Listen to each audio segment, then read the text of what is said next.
One of the most ingrained dogmas among the followers of Muhammad is that he was illiterate. That is, he could not read and write. They have created this dogma to prove to the world that Muhammad could not possibly have created the verses of the Quran, and hence they had to have been revealed to him by Allah. Are these assumptions factual? The Quran and Muhammad's followers use this alleged illiteracy as a fact, and hence imply that the Quranic revelations are divine. This is of course utterly false and nonsensical, since the greatest legacy of the pagan Arabs was their poetry. Their poets were able to recite excellent odes although they were illiterate. Their poetry did not depend on whether or not they could read and or write. According to the historical records, Muhammad actually plagiarized some very important verses from other poets and put them in his Quran. Such poets as Imrul Qais, Hassan bin Thabit, Zayd bin Nufail, etc. Most relevant of all are the following hadith stories written by his followers and not by his enemies that paint a completely different picture. Sahih al-Bukhari hadith 7.573 narrated by Ibn Abbas. When Allah's apostle was on his deathbed, and in the house there were some people among whom was Umar ibn Khattab, the Prophet said, "Come, let me write for you a statement after which you will not go astray." Umar said, "The Prophet is seriously ill, and you have the Quran, so the book of Allah is enough for us." The people present in the house differed and quarreled. Some said, "Go near, so that the Prophet may write for you a statement after which you will not go astray." While the others said, as Umar said. When they caused a hue and cry before the Prophet, Allah's apostle said, "Go away," narrated Ubaidullah.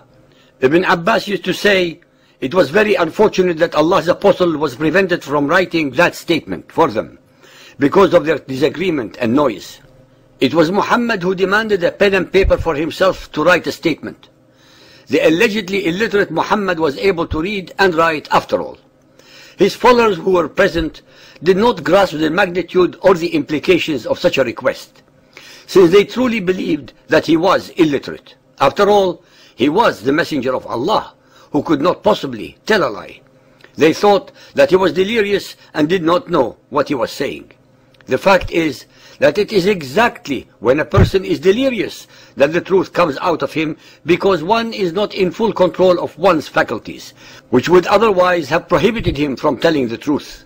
Muhammad had been deceiving all his followers for almost 23 years, and in this manner he made them believe that he was being inspired by Allah.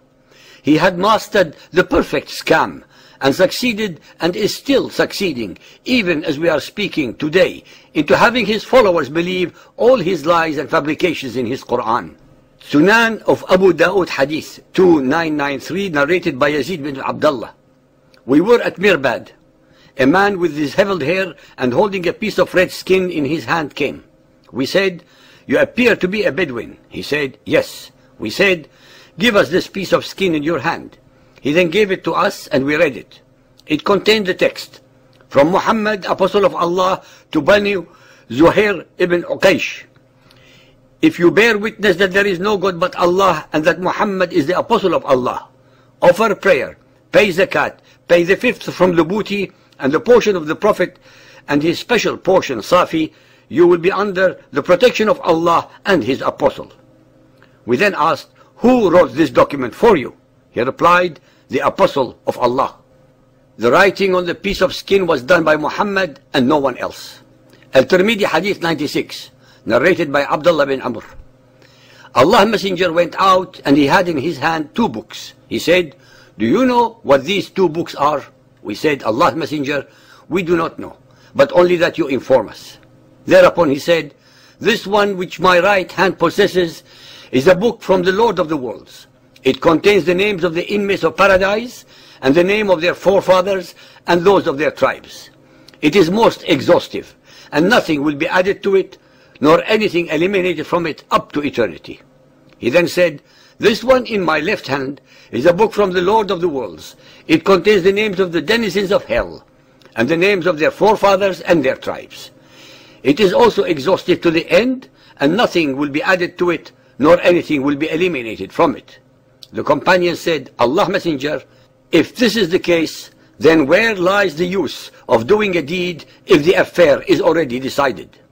Ladies and gentlemen, the most important item in this story is that it compromises the assertions by his followers that he was illiterate, since the only way possible for Muhammad to have known the extensive contents of the two books so as to differentiate between them was if he could read, especially since they were not revealed to him by either Gabriel or Allah. This was not a case of inspiration, but of definite reading and evaluating the information within. Just as important for the listeners to know is the comment made by his followers regarding the concept of predestination that fills many of the verses of the Quran. Even they, who were among the most illiterate, the most unlearned and most superstitious people in Arabia, were astute enough to understand the futility of life under the concept or dogma of predestination. If people are predestined, then they have no free will to make choices, and hence there will be no need for religion, no need for prophethood, and no need for Muhammad, for Satan, or the Quran. And last but not least, the icing on the cake, as they say. Surah Al-Ankabut 29.48. And thou wast not able to recite, tatlu, a book before this book came, nor art thou able to transcribe it, takhutuhu, with thy right hand. This is an extremely illuminating verse which makes it clear that Muhammad, before his Quranic revelations, could neither recite nor write them down, since he was ignorant of them. Allah makes it clear that if Muhammad had known previous revelations, he would have transcribed them, that is, write them down. Was Allah wrong?